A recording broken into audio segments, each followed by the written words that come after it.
So let me briefly remind you what we talked about during the first 3 lectures. So at first we discussed the concept of RG flows, and so we said that QFT in general, you can think of it as an RG flow between 2 fixed points. So you take some UV CFT, you perturb it by a relevant operator, and then you flow to an infrared CFT.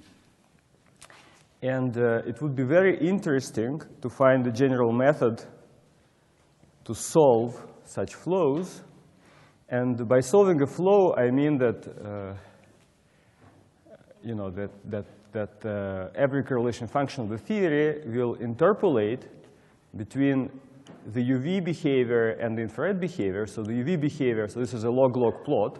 So the UV behavior and the infrared behavior is going to be scale and actually conformal invariant.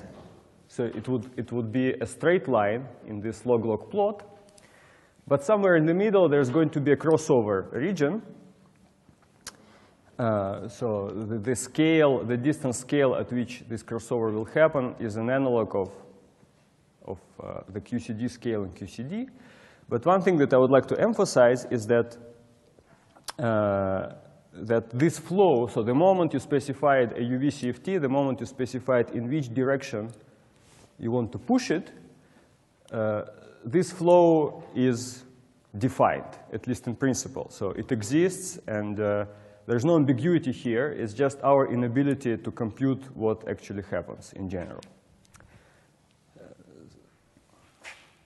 But since we cannot solve the flow, at least string school, so we would like to focus at the end point of the flow or at the starting point of the flow, and so which is a CFT, and it should be simpler in principle to solve just this end point because you have at your disposal the constraints of conformal invariance. But you have to know how to implement those constraints. And here we had a long discussion about what it means to have a CFT. And the starting point of this discussion was that we should forget about Lagrangians, and we should think in terms of exact quantities characterizing any conformal theory. And these quantities are known as conformal data. So it's a collection of dimensions and spins of local operators that the CFT has, and the collection of OPE coefficients between these local operators. So if to solve a CFT means to find these 2 sets of quantities. And this conformal data is subject to a consistency condition, which is the only thing which remains from locality and from the fact that your theory comes from some Lagrangian and so on. So the fact that you have a local theory in the space-time, and you can slice that space-time in various ways, and you always should get the same 4-point function. It gives rise to this condition, but this condition also can be formulated in a totally axiomatic way. You just say that you take a 4-point function of 4 primary operators, and then you expand it in conformal partial waves in S channel, and it should give the same result as if you expand it in the T channel. And the quantities which enter into this expansion are conformal data, so the dimensions and the OPE coefficients enter, and everything else is fixed by conformal symmetry. So these individual terms in this expansion are called conformal partial waves, and they are fixed by conformal symmetry in terms of the quantum numbers of involved operators.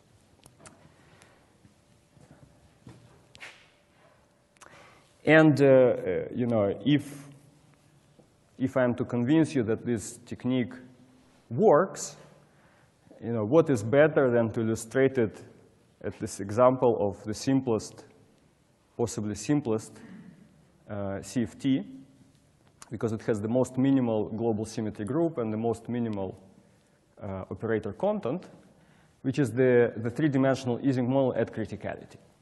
So about this CFT, we know quite a few things. We know approximately dimensions of several local operators. So I should be able to do better than this table. So these are from RG studies. I should be able to do better than this table. Should be able to extract these dimensions to many more relevant digits, or maybe exactly. And also, I should be able to determine the OPE coefficients, about which almost nothing is known up to now. So this is the problem, and the simplest, you have to start somewhere, and I propose to start here. So I propose not to impose the bootstrap on all 4-point functions of the theory, because this is an enormously complicated task. But I propose to start modestly and just look at the 4-point function of 4 identical scalar operators. And moreover, I'm going to pick this scalar operator, the lowest dimension scalar that exists in the Ising model. And this is the spin field. This is a spin field which, according to RGE, should have dimension 0.5 something. But here, I just put its dimension as a free parameter, delta sigma, and I have to determine it somehow. So this is so this 4-point function will have this form, and the function GUV, which has to be a function of the cross ratios in any conformal field theory, it can be expanded in the basis of known functions called conformal blocks. So this equation is so this equation is the conformal partial wave decomposition in this case. And there are some simplifications compared to the general case. So there are 3 simplifications. So the first simplification, or particularity of this case, is that there is one term in this conformal block decomposition which we know. And this term is the inhomogeneous term 1, which comes from the exchange of the unit operator, which is always present in the sigma times sigma OPE. And the normalization of this term is just fixed. It's arbitrary. It's just fixed by the fact that we normalize the 2-point function of a scalar operator in the conformal field theory to 1 divided by x to the twice the dimension of the scalar. So this term is known, but then the coefficients of all the other terms are not known. So these are free parameters. But here is a simplification. Then since we have here the OPE on the left of sigma times sigma, and again the OPE on the right sigma times sigma, we have here a square of the same OPE coefficient. It's a simplification. In general, we would have a product of 2 different OPE coefficients. And finally, there is another simplification that the fields which appear in this OPE will have only even, the primary fields will have only even spins, as I explained last time. So we have fewer terms. And the dimension of these fields has to be subject to the unitarity bounds. So for every spin L, the dimension has to be bigger than L plus 1. This is for spins starting from 2, and for spin 0, it has to be a priori bigger than 1/2. Okay, and the crossing symmetry constraint, which was this constraint that I wrote here, that is expressed schematically here, also simplifies in this case due to the fact that the S channel in this case is identical to the T channel. It involves the same operators, so it involves the same conformal blocks, the same OPE coefficients, and actually it can be written as a functional constraint on this function G So GUV times V to the delta sigma has to be equal to GVU, which is the crossed form, times U to the delta sigma. And now, if we substitute the conformal block decomposition into this formula, and then we can write it in this form. So in this form, I separated the contribution of the unit operator on the right-hand side and the contribution of all non-trivial fields in the left-hand side. Now, you look at this equation, and the way to interpret this equation is the following, that the fact that the right-hand side of this equation is not zero, it means that the unit operator by itself does not satisfy crossing symmetry. So the fact that we have a unit operator exchanged in this 4-point function, it already creates a crossing symmetry deficit, if you wish. And then this crossing symmetry deficit has to be compensated by all the other fields in the OPE. That's how you can think about this equation. So can we compensate the deficit? So, well, arguably this equation has been known for many, many years, and it looked like a completely intractable equation because it involves infinitely many fields, infinitely many unknowns. And most people believed that this equation simply has zero content. I mean, it basically, you can always satisfy it, so it does not impose any constraints on the theory. But actually, this belief was based on, it's not like somebody tried to actually do something with this equation. So, the first people who actually tried to do something with this equation was us, with Riccardo Ratazzi, Eric Toni, and Alessandro Vichi in 2008. And so we were actually motivated by some problem in beyond the standard model physics, which I don't want to go into right now, but which was reduced to the analysis of this equation. And since we wanted to get to the result in finite time, and preferably before the LHC has started, we, as practical people, we resorted to numerical analysis of this equation. So we said, well, it's a complicated equation, let's see if we can analyze it numerically. And then if we get something out of it, then maybe we can understand it analytically. So how do you analyze this equation numerically?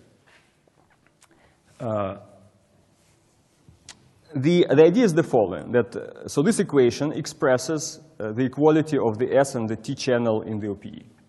And so we have to analyze it, first of all, around the point which treats the S and T channel democratically, and this point is the configuration of 4 points inserted at the vertices of a square. So if you compute the values of these parameters U and V, at this point it's U equals V equals 1/4. So it's a particular value. In some coordinate Z, it's Z equals Z bar equals 1/2, but I don't think I introduced this coordinate. Maybe I did. So now the way you treat this equation is that you Taylor expand each term, each individual term here, around this configuration, around U equals V equals 1/4. You Taylor expand to some finite order, right? And you impose that this equation should be true order by order for every derivative in this expansion. For how many orders you can expand, it's up to you. But eventually, since it's a two-dimensional problem, eventually we were expanding maybe like to 20 derivatives or something like that. But it's not a difficult thing to do because these functions, these conformal blocks, they're explicitly known functions. They're some hypergeometric functions. And so you just you expand. It's not you don't have to think to do this. And so here, the equation that you get can be schematically written like that. You have So for every combination here, you get a vector of finitely many derivatives. So I call it R vec, which of course depends on delta, on delta and L as a parameter. And here you have another vector which comes from the right-hand side, which I call R0, and you still have these coefficients. So you just have to, so now from a functional equation, you are reduced to an equation for finite length vectors, which is more tractable in a computer. But you are still not fully in good shape because these spins, you have infinitely many spins a priori in any conformal field theory. And also the dimensions, there are infinitely many dimensions, and the only thing that you know about them is that they can vary in this continuous range above the unitarity bounds. And so you are still not in good shape, so you have to do something. And the first thing you do is that you truncate the dimensions from above by some large number. You say that I'm only going to include dimensions up to some sufficiently big number, like 50, say. And the reason why you can do it is because, as we discussed on Monday, this conformal block decomposition converges exponentially fast. So actually, at a finite precision that you are working with on a computer, you can check that the dimensions above 50, say, or 40, they correspond to the error that you are making by throwing out those terms is just beyond the precision of your computer. So there's no reason to keep those. So that's completely a reasonable thing. And then the other thing that you do is in this interval of dimensions, by the way, when you truncate the dimension, it also means that you truncate the spin, because the dimension is bigger than spin plus d minus 2, and so it means that you cannot have spin larger than 50. So for each spin later on, you have to discretize the dimension in this interval, and here it's up to you to check the discretization step. Actually, you try with one step, then you try with a smaller step, and then you check that the results don't change, and so you convince yourself that they actually don't depend on this discretization step too much. So for example, you can take a discretization step of the order 100, and once you do it, this equation becomes a system of linear equations for these coefficients fi squared, which you now have finitely many of these coefficients. So you have finitely many unknowns because you discretized. You discretized and you truncated. So it's still a huge system of equations. So you see, it's a system. You have, say, the number of equations here is equal to the number of derivatives, and this can be, say, 100. But the number of unknowns is equal to the number of dimensions that you retained, and that could be much, much larger. That will typically be much, much larger, maybe tens of thousands. So it's not a quadratic system. It's a system where you have many more unknowns than equations. So why is this system? Why does the system not always have a solution? The reason is that we have a very important constraint that these unknowns that we are looking for, they have to be all positive. And this is a consequence of unitarity of our theory. So that's the reason why you can hope that this system is not trivial, that unitarity gives you an extra constraint. So now we have a problem of linear algebra in analyzing this system. And this problem is not maybe a kind of problem that we usually learn in linear algebra courses at universities because of this extra constraint that the components have to be positive. The unknowns have to be positive.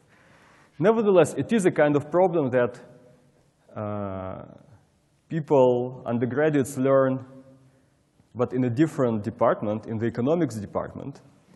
because in the economics, when you solve problems like distributing goods and send that number of goods to this shop and this number of goods to that shop, then the number of goods that you send to each shop has to be positive, and so they have to learn how to solve such problems, and it has been learned in the 40s already. So there are very efficient numerical algorithms to solve such problems. So given these vectors R and R0, is there a positive combination of unknowns which satisfies this equation or not? So there are very efficient algorithms which solve this problem, and one most famous is called simplex method, which was invented in 1949. And even Mathematica has a built-in function to solve this problem, and you can look it up. I'm not going to explain it to you, but it works really, really fast. Not as fast as solving a system of linear equations, but almost as fast. And so you put this on the computer and you solve it, but what is the geometric interpretation of what we are doing? It's as follows. So let's look again at this equation. So we have a sum of vectors with positive coefficients given equal this vector. And so let us consider this set, the sum of all possible linear combinations of a given set of vectors with positive coefficients. So what is this set geometrically? The set geometrically is a convex cone. So it's convex in the usual sense that if you have 2 points inside it and you take a line which connects them, then it's inside the inside this set. And it's a cone in the sense that, clearly, since the size of these coefficients is not fixed, if you multiply it by any number, you still get a point inside the cone. So it's, in general, of course, it's not a circular cone. It's some very complicated simplicial and curved boundary, but it's still, in the language of convex geometry, it's called a cone, a convex cone.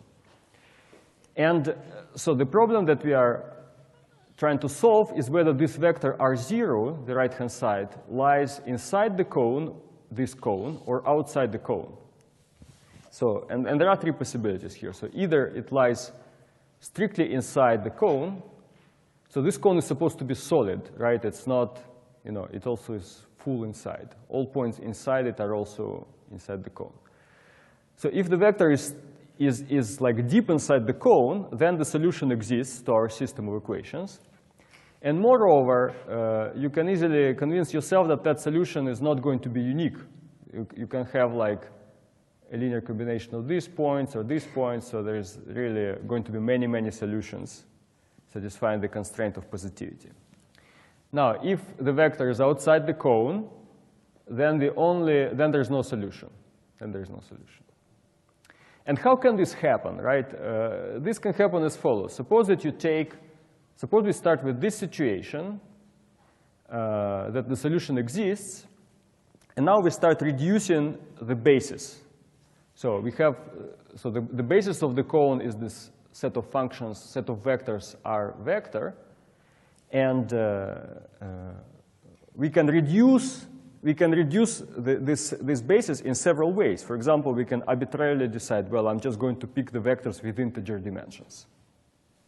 I mean, this is of course an arbitrary assumption, but you can try it, and if you pick a smaller basis, then the cone is going to become smaller. Well, there are more physically motivated ways to pick a smaller basis, and one way which I'm going to consider is by raising the threshold for scalars appearing in the sigma times sigma OPE. You see, that OPE contains, so we discussed that OPE contains, the first scalar it contains, we called it epsilon. And it has dimension actually well above the unitarity bound. Right? The unitarity bound is 1/2, and epsilon has dimension 1.4.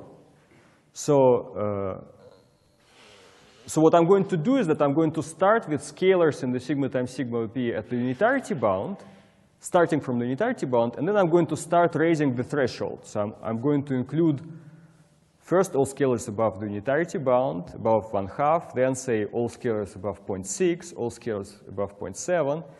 And every time I'm going to see, so every time my cone shrinks a little bit, and the question is, the interesting question that I'm going to ask is whether eventually if I raise that threshold too much, it will shrink so much that the vector R0 is actually outside. Right? So if that happens, it means that a CFT with such a big threshold does not exist. Right? So it would be a way to rule out a certain configuration of dimensions in the conformal field theory. You know, this question is kind of similar to the question that people discussed a while ago in the string theory literature, the question of swarm plant, right? You know some field theories in the infrared, but could they arise from a string construction? Well, some of them maybe never can arise. So here we are asking a similar question. So we pick a certain set of dimensions, and then we are trying to prove that that set of dimensions actually in a swarm plant. It can never appear in any consistent theory. So, and then so this is so that situation corresponds to a CFT which does not exist. And that situation would correspond, so when this vector R0, it's a critical situation. This vector R0 is on the boundary of the cone. And in this case, such a CFT has a chance to exist. And moreover, the solution to crossing symmetry is going to be unique. It's going to be unique. So it's going to be, if that CFT exists, then there is only one assignment for the spectrum of operators appearing in the sigma times sigma OPE, and there is only one assignment for the OPE coefficients of these operators. So that would be very, very strong constraint on the theory. That assumes there's no marginal couplings.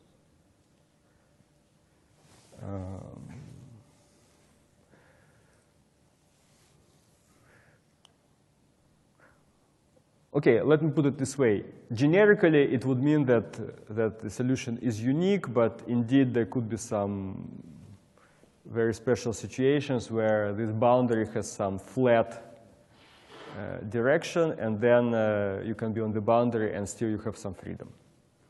Yeah.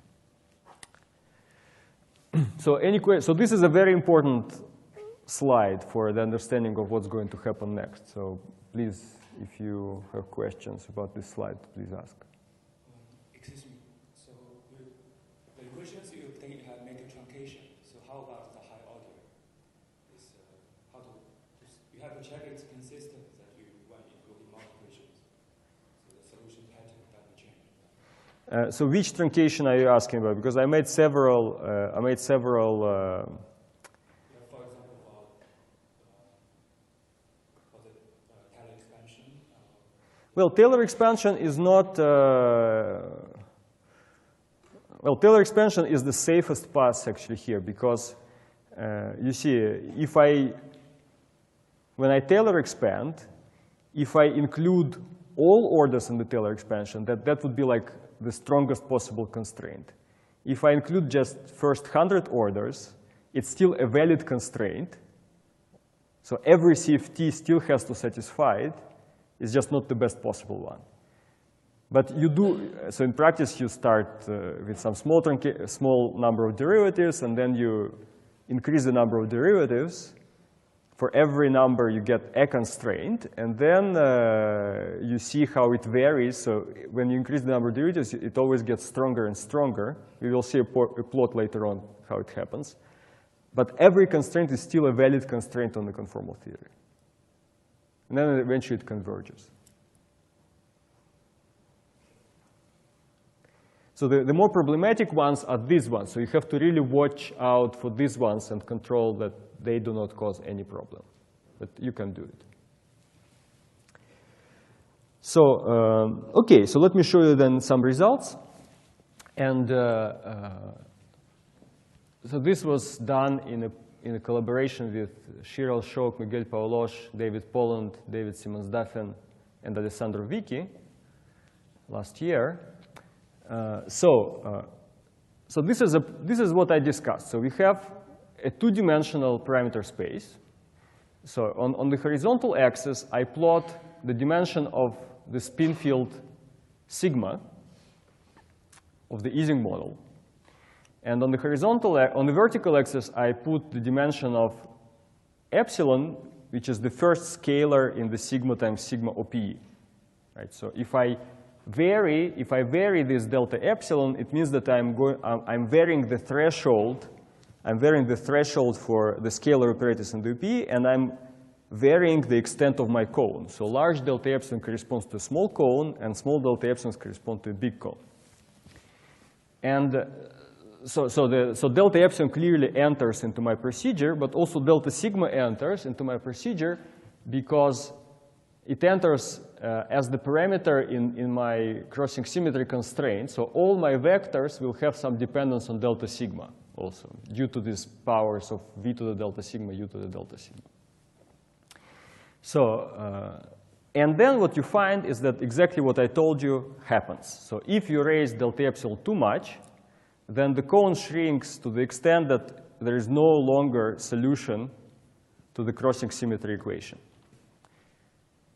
So I emphasize, so there is no solution without assuming anything about any other operator in the theory. So I allow all of other operators, like spin 2, spin 4 operators with all possible dimensions, with all possible couplings, and still, so the claim is that the crossing symmetry deficit due to the unit operator is so large that all those operators, they cannot repair it. They just, once you add them with positive coefficients, they just make it worse. They never can repair it, the crossing symmetry deficit.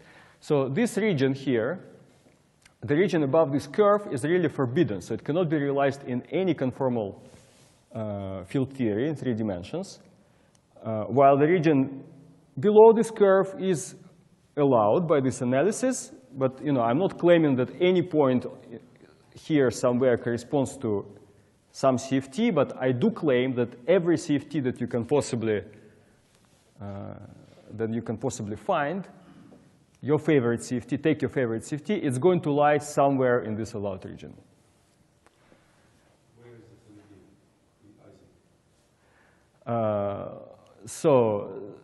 Ising? So for example, the free scalar theory just lies here. It's at the origin of this plot. So it's, and you see that this plot has a very special point, right? And if you look at the position of this point, then it starts looking surprisingly similar to the dimensions of the Ising model. So if you zoom at this corner point, then you find the following. So you find that this is the boundary of our region, and this red rectangle are the best available determinations of the 3-dimensional Ising model dimensions from the renormalization group. So it's the ones that were in the table that I showed you. So you see that the boundary of our region goes straight through. So what do you make out of this plot? Well, you can make several conclusions. So the first conclusion, the most modest conclusion that you can make is that there is no contradiction between what other people found before us and what we found. And to me, it was actually pretty amazing that there was no contradiction for 2 reasons. So first of all, if you look at all these renormalization group works that people do, it's extremely dirty. I mean, you find a series, it's a divergent series, then you start massaging it. You vary gazillion parameters to improve convergence. Then still, the way it works historically is that there are like 5 methods, and each of them, of course, the first time you use it, it gives a result different from all the other methods. And then people, since there are 5 methods, they try to massage each of them, and eventually they make them, so each one of them has different systematic errors, and then eventually they managed to make them all agree among themselves after 20 years. Do you want to believe it? Well, a priori not much, but actually these people did do a good job, because here we have a completely rigorous, a completely convergent method, so there is no massaging of divergent series anywhere in the process, and our results are in beautiful agreement with these results, right? So in particular, it does show that our assumption, working assumption that we were making, that the three-dimensional Ising model at the critical point is conformal, probably is correct. So it's a conjectured assumption, but probably it is correct. So this is the modest interpretation of this plot. So there is a less modest one that I'm going to say later. But first of all, let me show you what is the situation in other dimensions. So we didn't start the analysis in 3 dimensions. We actually first, starting with this paper with Ratazzi and Tony and Vicky, we first did it in 4 dimensions because we were interested in electroweak physics back then. And in 4 dimensions, the formulation of the problem is the same. You have a CFT, which you don't know, except that this CFT must have a scalar operator phi, and you are interested in the dimension of the first scalar operator appearing in its OPE with itself, which I call phi squared. But it's just a name. It's not. So this theory is not free, doesn't have to have a Lagrangian anything. And you are just interested, what is the maximal allowed value on the dimension of phi squared as a function of dimension of phi. And this is what you find. You find qualitatively the same thing. So you find a bound. So this curve, blue curve, the thick blue curve is the bound. The region above this bound is excluded, cannot be realized in any theory. The region below is allowed. So here you see, you see here that thing that I mentioned answering to the question. You see here many thin lines. So each of these thin lines corresponds to truncating to a particular number of derivatives, like 2, 4, 6, and so on. And as you increase the number of derivatives, you see that these bounds converge, and then they reach finally a saturation. So that's thing. Again, it starts at the free scalar point. And so one thing that you can notice in this case is that there is this simple factorization line for which the dimension of phi squared is equal to twice the dimension of phi. And you see that this factorization line, so there are definitely theories which lie on this line. For example, n equal 4 super Young-Mills lies on this line, but it's outside this plot, because in n equal 4 super Young-Mills, the dimension of the lowest scalar primary is equal to 2, and in its OP with itself, there is an operator of dimension 4. So that lies on the factorization line. But you see that this bound says that you cannot actually depart too much from this factorization line. There is a limit how much you can depart. And but in that case, in this 4-dimensional case, we don't know of any interesting theory which actually saturates this bound. So because, as you know, the Ising model critical point, it starts just below 4 dimensions. And this is the plot in 2 dimensions, which is also very instructive. And again, it was done before the 3-dimensional plot, because the conformal blocks in 2 and 4 dimensions are very simple, while in 3 they're complicated. So in 2 dimensions, so I stress, this plot is made without using the Virasoro algebra, just made by using SL2C, global conformal invariance. But again, you find that there is this bound. The points below the bound are allowed, above are excluded, and lo and behold, the 2-dimensional Ising model lies at a corner point in this plot. While some higher dimensional some higher order minimal models, they lie kind of in the allowed region close to the boundary. Maybe actually at the boundary if you push to sufficiently high derivative order. So, historically, when we made this plot and we saw that the two-dimensional Ising model lies at the boundary, you think, well, you should do a three-dimensional plot and see that maybe the three-dimensional Ising model lies at the boundary. Do you know where Liouville or just linear dilaton is? No, I didn't work it out, but it would be interesting to check. And there are some things. For example, free theory lies on this straight line, the free scalar theory. So it would be interesting to also put Liouville theory on this line, on this plot. But I know no, so these bounds, I know no counterexamples to them. So of course, when we first developed this method, we wanted to check with known examples, and it's always satisfied. So, then we come to the following conjecture that, that the two-dimensional and three-dimensional Ising model actually correspond to very special solutions to the crossing symmetry constraint.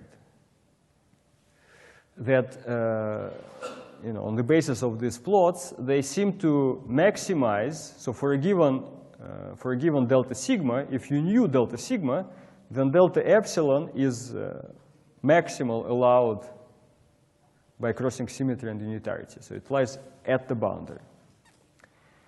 And moreover, another thing that you see is that the bound at this point has a kink, so it's a singular point on the boundary. And that kink can actually be used to determine delta sigma itself. So you see, if you know delta sigma, then you can determine delta epsilon by maximizing. But how do you determine delta sigma? Well, you look where the kink is. So you can determine both of these values.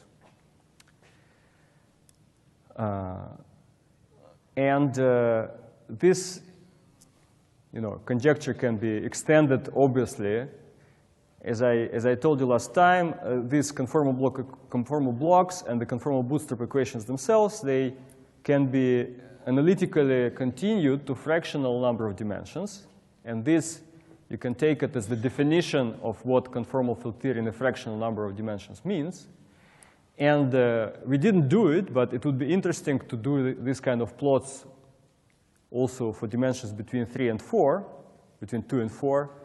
And the conjecture is that also there, the Ising model, the Wilson-Fisher fixed point, is going to lie at the boundary at the kink. And another thing is that if this conjecture is true, then you can use it to determine not just the dimension of delta epsilon, delta sigma, but also the dimensions and OPE coefficients of all operators appearing in the sigma times sigma OPE. This is because, as I told you, maximal delta epsilon is the critical situation. So if you increase delta epsilon just a little bit, you are out of the cone. And for delta epsilon maximal, you are just on the boundary of the cone. And this means that the solution to crossing symmetry should be essentially unique. So you should find that solution, and that will give you not just the dimension of delta epsilon, but the dimensions of all operators in that OPE. So that is sounds like a plan to carry out. Excuse me. In the conformal block expansions, there's actually infinite number of operators. Yes. But here you only focus on sigma and epsilon. It seems other operators are decoupled. No, they're not decoupled. I mean, so as I told you here, so let's look at, let's just fix delta sigma and delta epsilon. And let's suppose that we are in a situation here, right, where the solution exists. Well, the solution exists. It means that in this sum, you will have, it's not like in this sum you will have just delta epsilon term turned on. You will have epsilon turned on and also many other operators turned on. And if you didn't have them turned on, then there would be no solution. So the other operators, they are essential to have a solution to crossing symmetry. It's just in order to make the plot, I'm focusing on the two variables because I have to make a two-dimensional plot. So I make it in the two-dimensional plane. So for every, so you should also view it this way. So for every point in the allowed region, the other operators, they are not decoupled, but they have to vary within certain ranges. So there are other constraints for other. Yeah, there are other constraints for other operators. But what I'm trying to say is that as you approach the boundary, those constraints on the other operators, they become more and more severe, and eventually as you go straight to the boundary, then the other operators, they have to take, each of them has to take a particular value and a particular P coefficient. They should all converge, and actually we do see it. So they should all converge to particular values. And their P coefficients also should converge.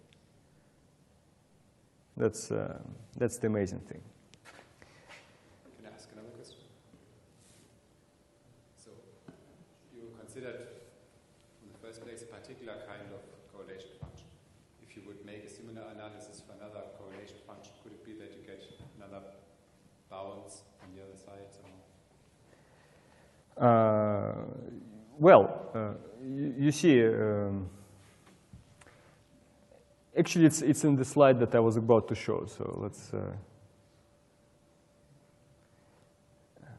It's in the next slide. So please, please ask your question again if it's not answering your question. So.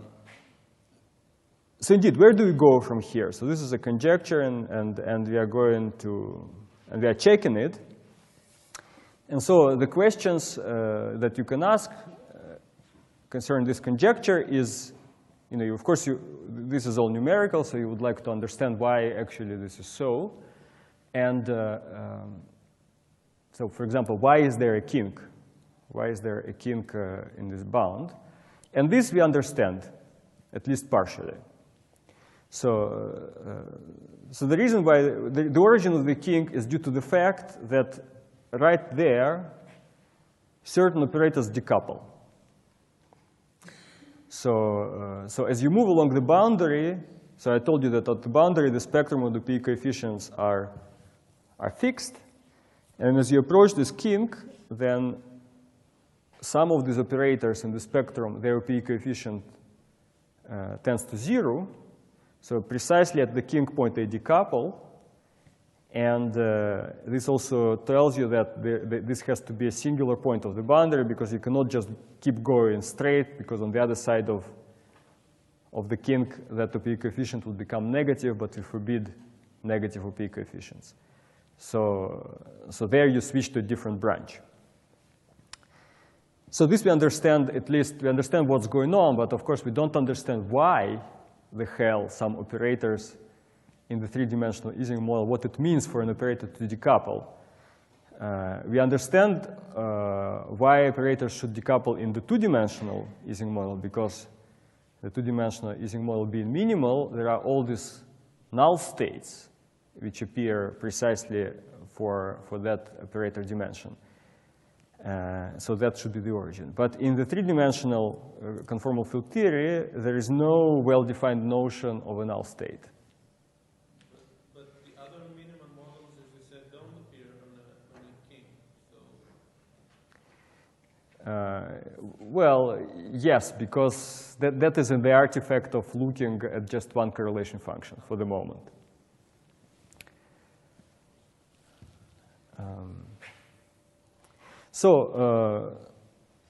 Okay, so we are working at it, and we are trying to recover the full spectrum of operators along the boundary and at the kink. And so this has there are two reasons to perform such an exercise. First of all, this is, as I said, a showcase example of conformal bootstrap, and we would like to do that. We would like to convince ourselves that we can do better than the table that I showed you, with more digits, or with as many digits as you want.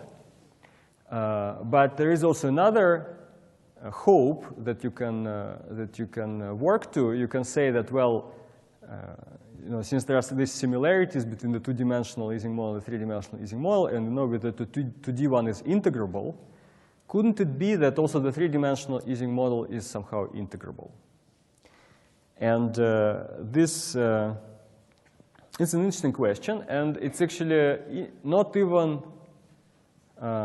you would be surprised, but to my knowledge, there is not a well-defined definition of what it means for a CFT, which is not given in terms of a Lagrangian, but is given in terms of just OPE coefficients and dimensions, to be integrable. That question is not, has not been answered. But you could say that probably integrability would mean that the conformal algebra gets extended to some other algebra.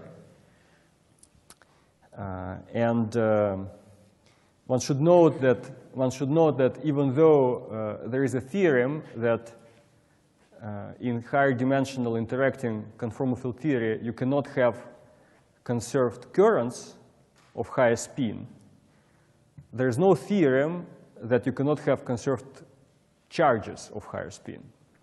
So it could be that this conformal algebra is actually going to be extended into some algebra with extra charges which do not correspond to any currents. And then if something like that happens, we could see it. That's why one would also try to do better than the table. Because if you compute sufficiently many operator dimensions, then by staring at all this data, you will be able to see if there are some strange degeneracies between various operators. And if you see them, then you could interpret it as a sign of integrability. So that's the reason for performing this exercise. Then another interesting problem, indeed, answering to your question, is that a priori we were lucky. We were extremely lucky that we were able to constrain the Ising model by looking just at one correlation function of the theory. There was absolutely no reason to expect that this was going to happen. This is just sheer luck. But so surely there are other conformal field theories more complicated than the three-dimensional Ising model, for which looking at just one correlation function does not give you the best possible results. So we should learn how to work with conformal bootstrap, imposing concurrently several crossing symmetry on several correlation functions. And for example, you can take a set of 3 correlation functions, the one that we considered, and we also can try to add correlation functions involving the epsilon field. And this is interesting because these several correlation functions, they are not completely independent. They talk to each other. For example, so in this correlation function, epsilon, epsilon, sigma, sigma, if you take its partial wave decomposition in the epsilon sigma channel, then in that channel, the operator sigma will enter in the OPE. And the OPE coefficients with which it enters, it of course should be exactly the same as the OPE coefficients of the operator epsilon appearing in the sigma sigma OPE. So there is this crosstalk. And there are other examples, like the stress tensor appearing in various OPEs should have coefficients which are universal up to some function which depends on the number of dimensions, or on the dimension of the operator. And it would be nice to see how all these extra dynamical constraints, whether they give you extra mileage. And this has not been done. Okay, so this is as far as the 3D Ising is concerned. But in general, this technique, this conformal bootstrap that I was explaining, it can be applied in a very, very large number of problems. So here I just gave you, like I could probably come up with a twice as long list, but here's just one selection. So for example, suppose that you are interested in supersymmetric field theories. Well, usually, all talks on supersymmetric field theories, they are they have begun by saying that, well, since supersymmetry only helps you to control BPS quantities, then we will only look at BPS quantities. And the problem of controlling anything else is hard, unsolved, and we will leave it for our grandchildren.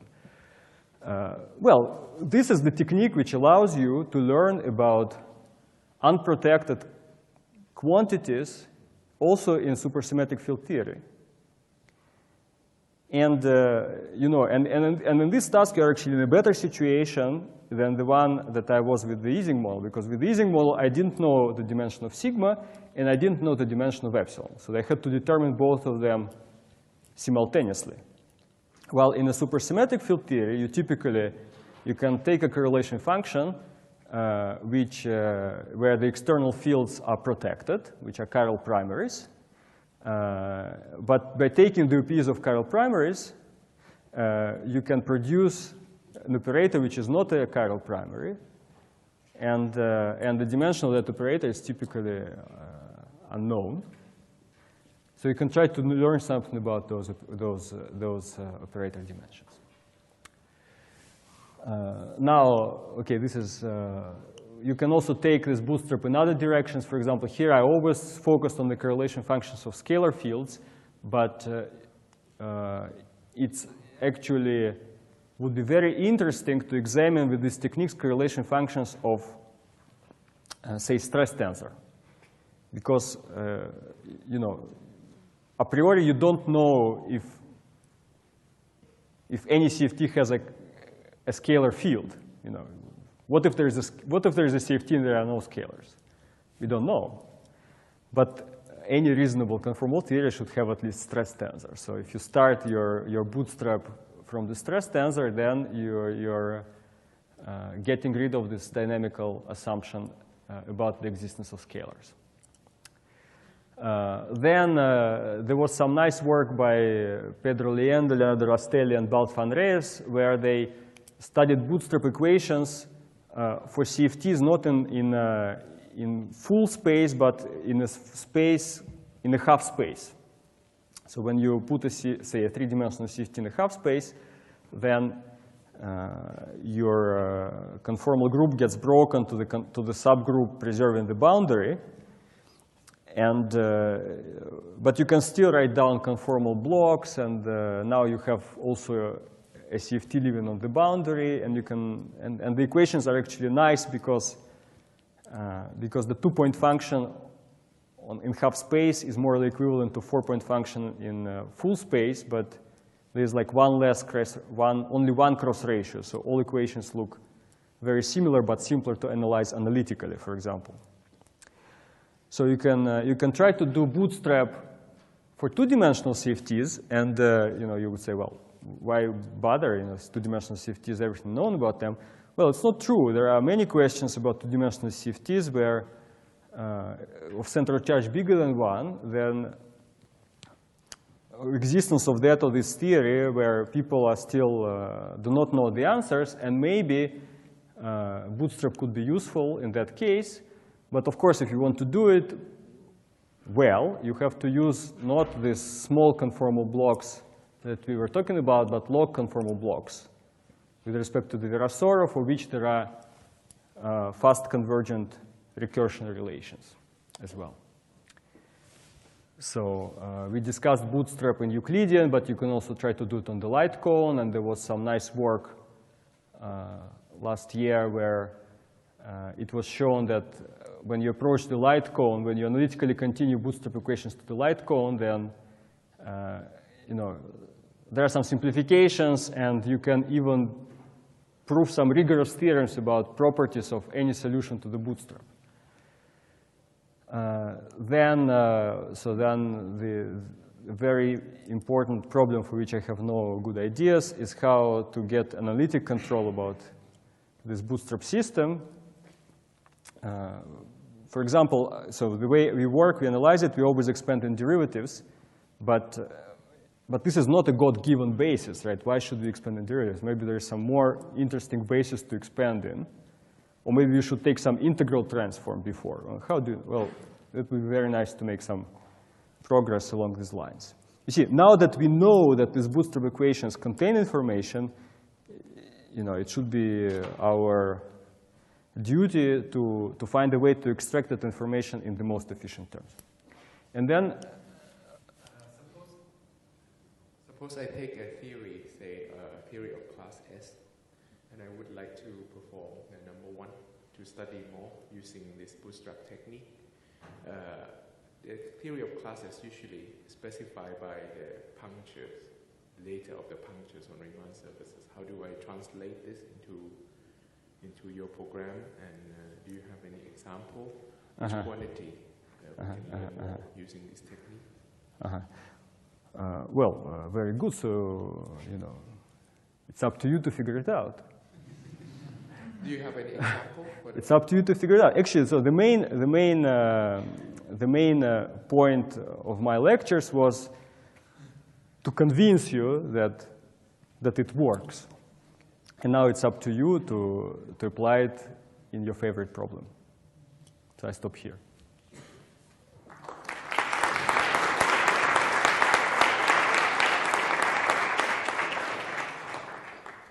Questions, please? So did you comment on the potential harmony of the kings? Excuse me, about what? The reason for the kings instead of the Supergravity? Yeah, so the question was, what is the reason for the kings? It's, you can see it in this plot. So you see, in this plot, I schematically, so as you move along the boundary of the region, of the allowed region, then as I said, you can extract all the spectrum. The spectrum becomes unique, and you can extract it, and schematically, it looks like that. So there is this operator epsilon, which is the same as appears here, but all the other operators also are fixed. And what you see is that, say, on the right of the king, there is a scalar epsilon prime, but on the left of the king, a new operator appears, branches off. But when it branches off with the 0 p coefficient. So as you go from below up, then it kind of decouples at this point. And as you go on the other side of the king, then the spin 2 operator couples in at this point. So this decoupling and recoupling, that's the origin of the king. And the conjecture is that precisely at the Ising point, you should throw out all these operators which decouple and recouple, and you should only keep operators which exist on both sides of the king. And this gives you the spectrum. This gives you, first of all, the position of the king very precisely as the point where these operators decouple, but also the spectrum. Okay, this is probably much more speculative, but is there a reason for you to think that any other theory that has this property, but we thinking a priori of a theory that has this property, not after you know this?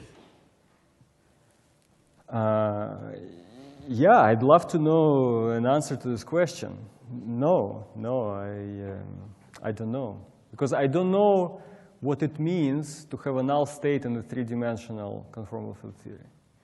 Because you see, in 2 dimensions, you first construct an operator, and then you declare that it is null. In order to construct the operator, you have to have an extended algebra. And here,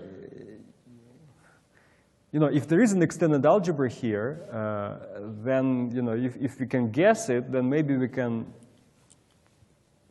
come up with a definition of a null state which is also valid in 3-dimensional conformal field theory. But we are not there yet. Maybe one more question. Yes. So take Analogous beyond this, for example, it's a conformal theory, but we already think that just conformal symmetry is not enough. We need integrability or Lagrangian symmetry. So does Bootstrap this procedure already encode this higher level of symmetries, or just use conformal symmetry? Well, I think the whole point of my lectures was to try to convince you that conformal symmetry is enough. Easy enough. Is enough, yes. It's just, we just don't know how to impose. We have the equations, but we don't know how to analyze them. But if we were if we were sufficiently smart to analyze these equations, then we could solve any theory just by using conformal symmetry and without anything else. Of course, for theories like unequal force over Young-Mills, it would help you if you imposed also from the start a superconformal invariance. But for example, integrability, which is a property of a large N theory, that we don't even know how to impose. So you would have to try to do it without it.